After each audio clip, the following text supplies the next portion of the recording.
Recently, the AHSAA approved a historic first for the state of Alabama.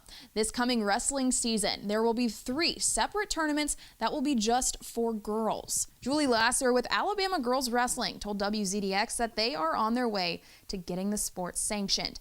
Girls wrestling is one of the fastest growing sports across the U.S., and they're hoping Alabama can be a part of the growth. 41 separate teams in Alabama. So we've had girls on multiple teams, but what we haven't had are girls divisions.